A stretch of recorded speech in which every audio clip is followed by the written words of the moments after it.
when patients used to talk to me about faith, and they did a lot, they talked to me about God and it's in God's hands and whatever happens and things like that.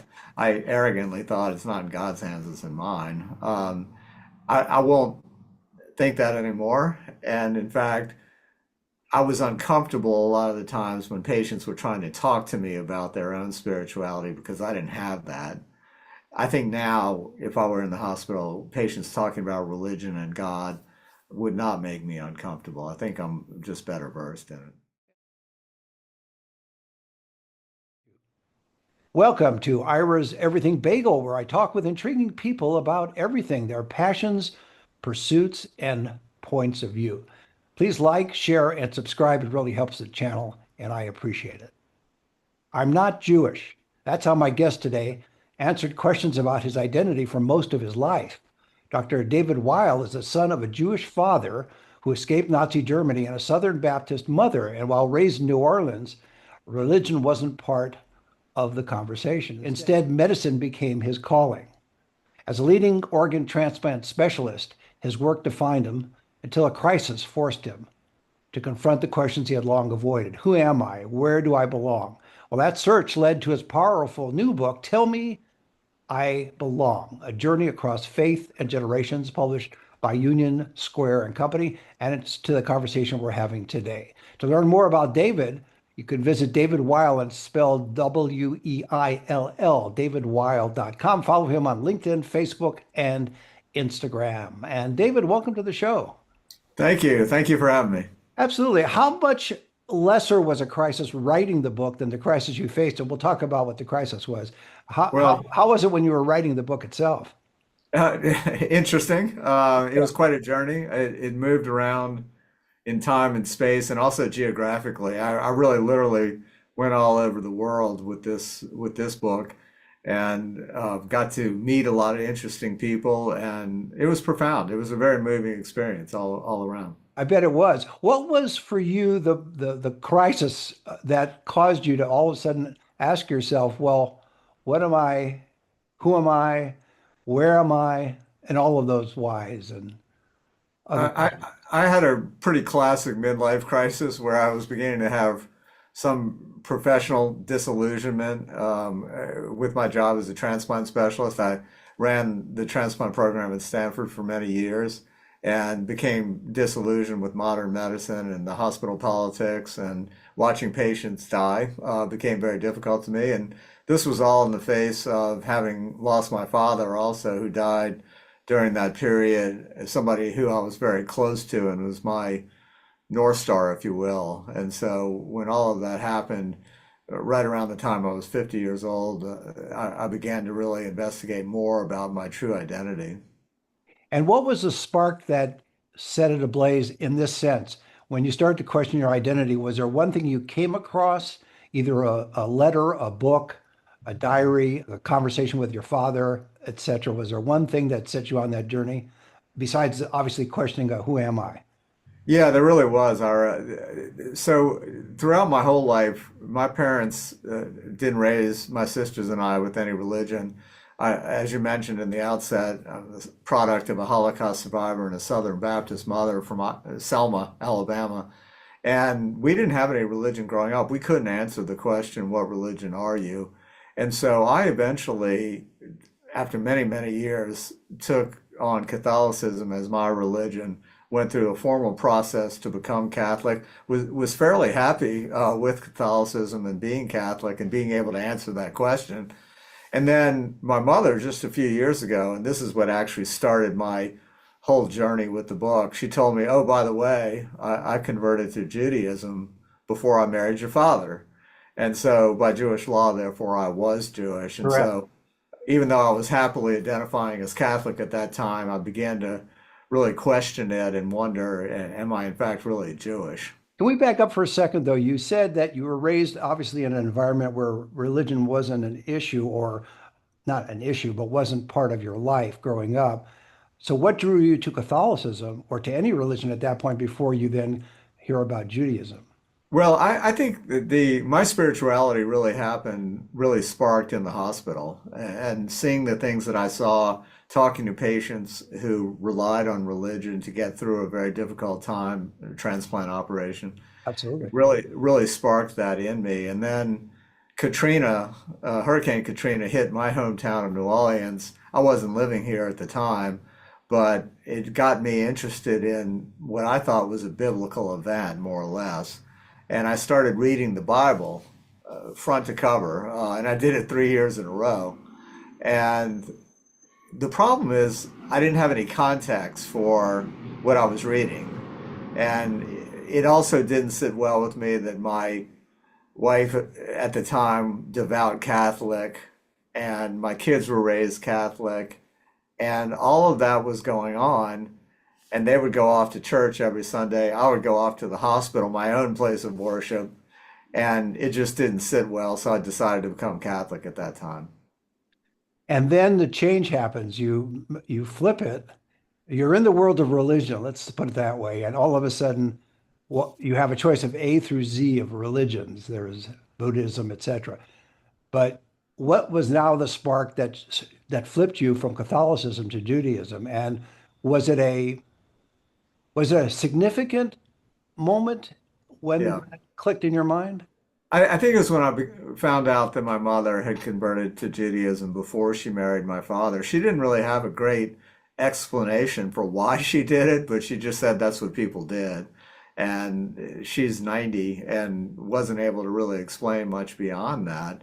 But at the same time, it got me thinking, well, if my mother converted, I'm in fact Jewish. And that's when I started looking into my family history, and we come from 600 plus years of German Jews, mainly rabbis, going back to the 1300s. So I began to discover that heritage, which was important to me. It connected you in a way with not just religion, but with history, I would think. That's right. I mean, obviously, a lot happened during that period, and had it not been for World War II, which is kind of like saying, had it not been for the iceberg, the Titanic would have made it. Yeah. I'd be a German boy and raised that way. But World War II happened, and the Nazis came to power, and my family was either killed or dispersed around the world. When you started down that path, and of course, without getting into the weeds, because they can read your book, which is the important thing in terms of the overall the questions that you faced, the answers that you came up with. Again, it's called "I Belong: A Journey Across Faiths and Generations." When you decided to embrace Judaism, generally speaking, again, without going into the weeds, there's a choice of Reform, Conservative, or Orthodox, and other versions and branches as well. Did you stay away from picking a particular branch until you immersed more in you are a voracious reader, so did you read the Torah back every year like you did the Bible, or how did you decide where you were going to end up in this spectrum? Well, I consider myself in the first inning of that process. So Okay. I'm literally taking an online course right now called Judaism 101. And I don't know a great deal about Judaism. And I'm going to start with finding out some of the fundamentals of it and then go from there. But that's part of being me. I kind of have to go through a process to get to an answer. Sure. Do you, again, part of your title of the book is Tell Me I Belong. Do you feel, after completing the book, do you feel right now you belong without, even though you're taking an online course in Judaism 101, do you, or 101 technically, but okay, we won't quibble.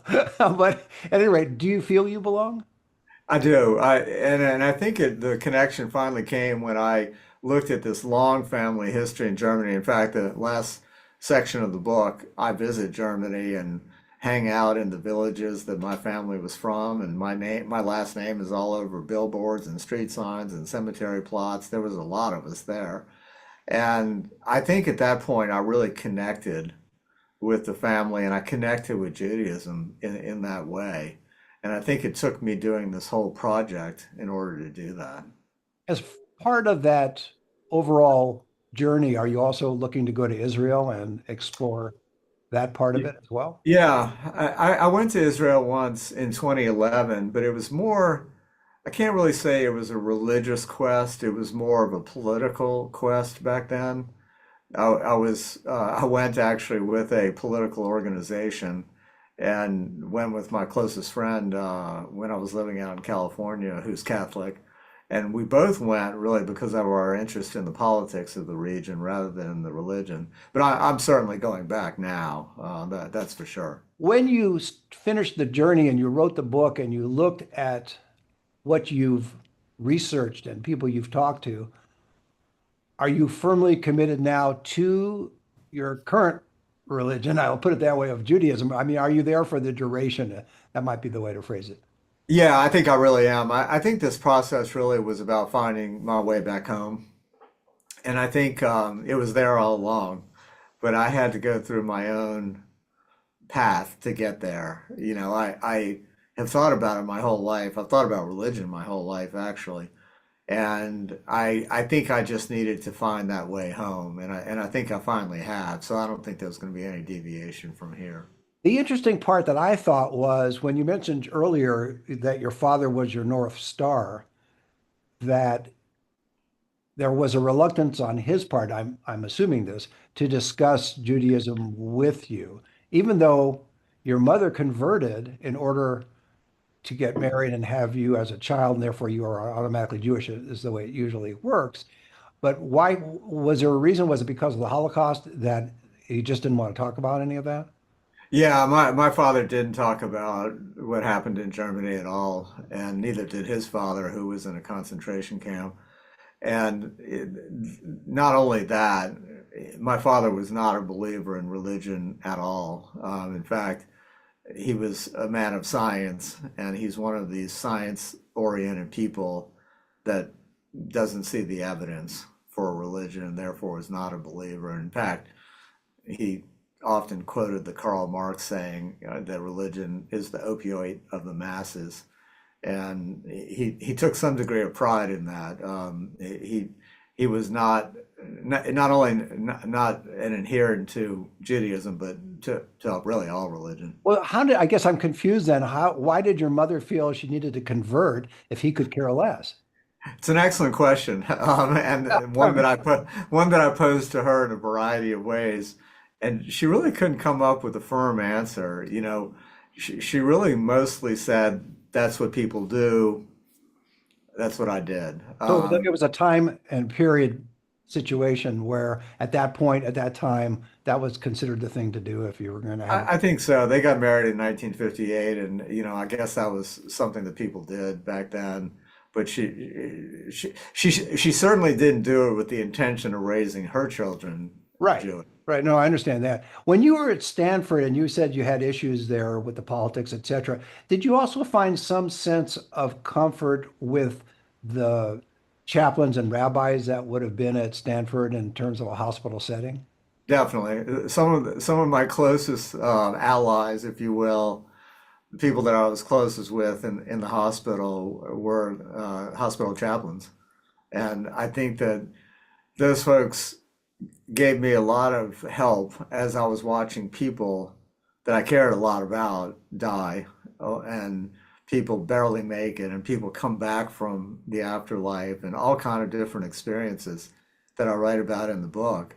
And they really helped me. And even more than that, to hear patients talk fairly regularly and invoke their own faith in trying to get through these tough times, I often thought, if it worked for them, maybe it would work for me too.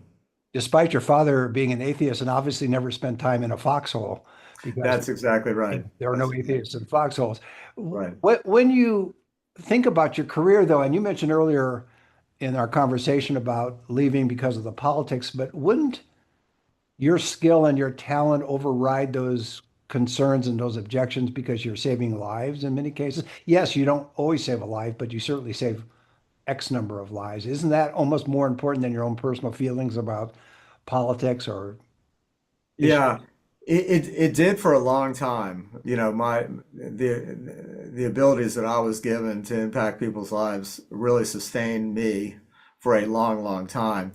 The problem became, and this is common now in our hospitals, sadly, is that the interest of the clinicians, the people taking care of patients, is not the same as the interests of the people running the hospitals. And I think that that misalignment of interest is what's going on in our hospital systems today. I work as a consultant in the healthcare space, and I see it all the time, and that's disturbing. It is, but wouldn't it still be stepping up to the plate and continuing to use your skill and talent despite the obnoxiousness of the political aspect of it? I think people can do that for a certain amount of time. I think there's an expiration date on that. Okay, no, that's fair. That's good to know. When you started, I'll use this term journey because it seems to be the popular jargon these days. When you started your journey and exploration of what was your new life and you went to Germany, as we mentioned earlier, was it a shock to you in terms of things that you found? I don't mean in a bad way, shock. I mean in a almost a opening your eyes shock of what you discovered when you started researching and going to Germany and seeing all your name all over the place and your family members, etc. Yeah, it connected me to the country a lot more, and it also made me realize that I can read about this until I'm blue in the face, but actually breathing the air in these little villages, these are tiny places where my family was from, really helped me understand what the feel of the place was, if that makes sense. But even more than that, especially when I visited the concentration camp that my grandfather was in, Buchenwald, I think even when I was there, I realized, and I remember walking around the stone quarry that he had to work in, I realized how much sacrifice the people before me had made so that I could write a book and do a fair amount of navel gazing in terms of my own exploration. There was a lot of people that didn't have that opportunity and a lot of people that set the groundwork for me to be able to do it. And I think that's what I felt most profoundly when I was there. Because you're one or two generations removed, I assume when you went to Germany, you didn't have that sense of uncomfortableness that Jews of a certain generation had after World War II about visiting Germany. There was always that Right. trepidation, and that was passed on, I think, to the next generation. But you're about the third or fourth generation at this point. Did you Yeah. feel any of that? No, I really didn't. I did remember my father telling me that the first time he and his father went back was in 1962, and they had planned a week-long visit to their home country after many years away, and they ended up leaving after a day and a half. Um, I don't feel that when I go there. You know, it's a different time, a different era. I don't believe in collective guilt Right. and all that kind of thing. And yet the artifacts remain Yeah, of that period. So it'd be easy to shift into that mode. I think so. And to the credit of the German people, you know, they've maintained these places, and they've, you know, had various memorials that are still in place. And I don't think there's any attempt to whitewash any of it. At least I didn't see any attempt to do that. You So also go ahead. Yeah, I'm sorry. You went to Berlin with your daughter Hannah, so now there's another generation. What was yeah, her take on your experiences? And I'm sure she knew you were researching and going to write a yeah, book. yeah. You know, I think again, you know, technically I'm a second generation Holocaust survivor, and so she would be a third generation technically. And so the further you get removed from it, the more it does become something in a textbook, a black and white photo of what happened there.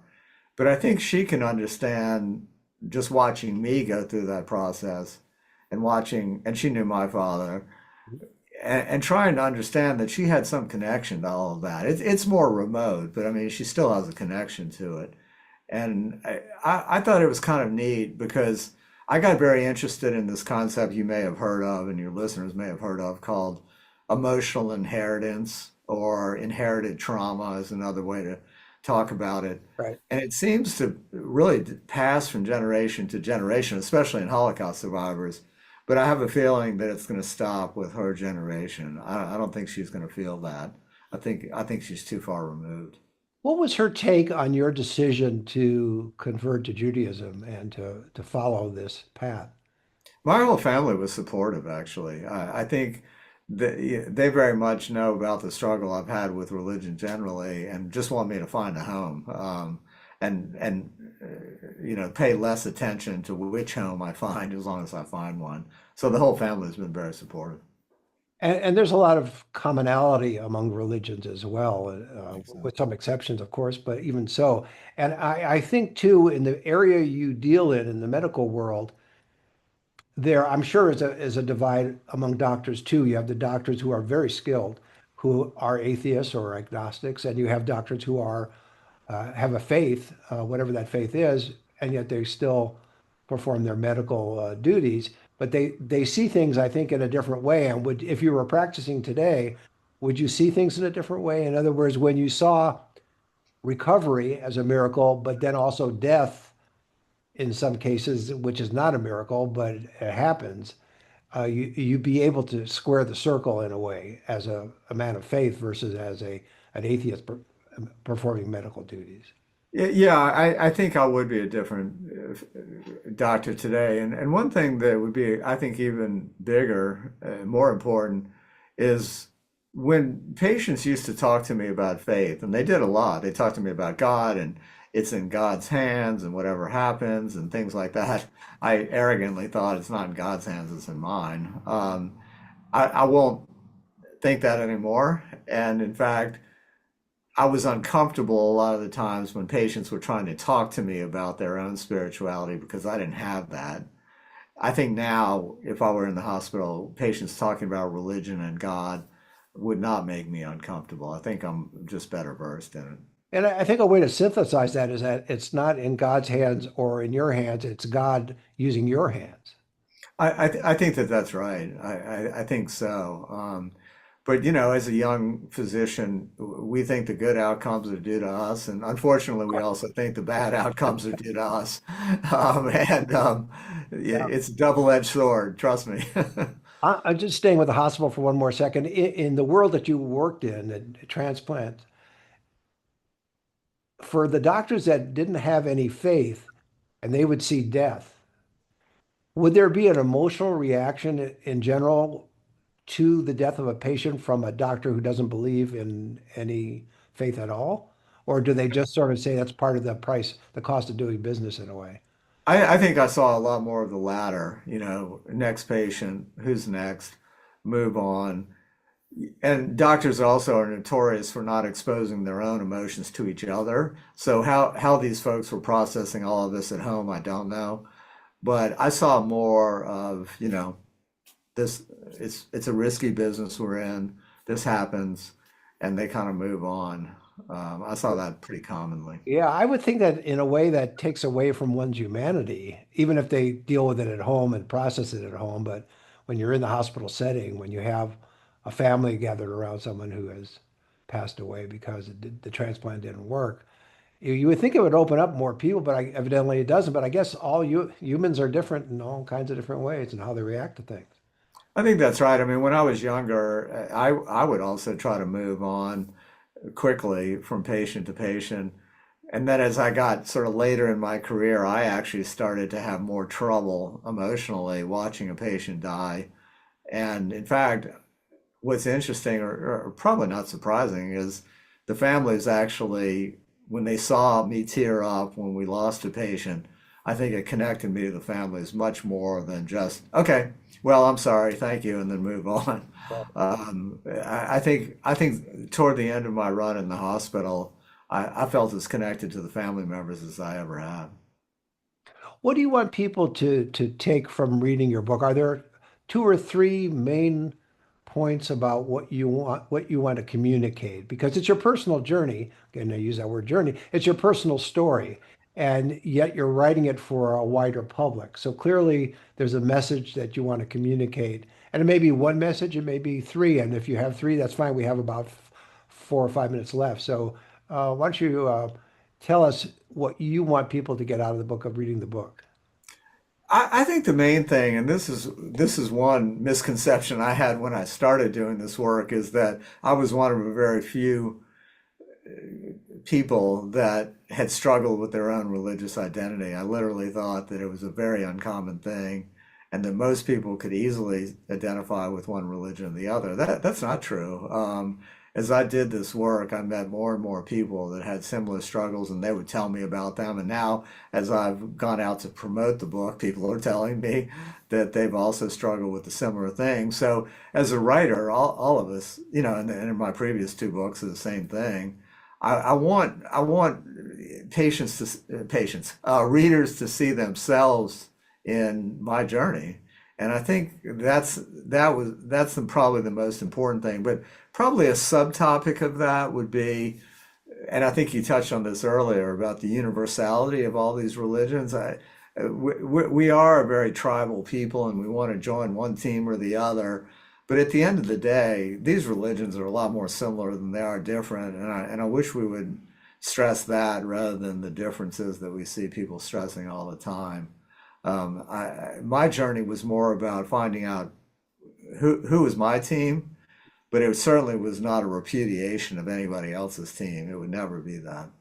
No, it's a positive story in that sense. You're not rejecting anything, you're accepting something.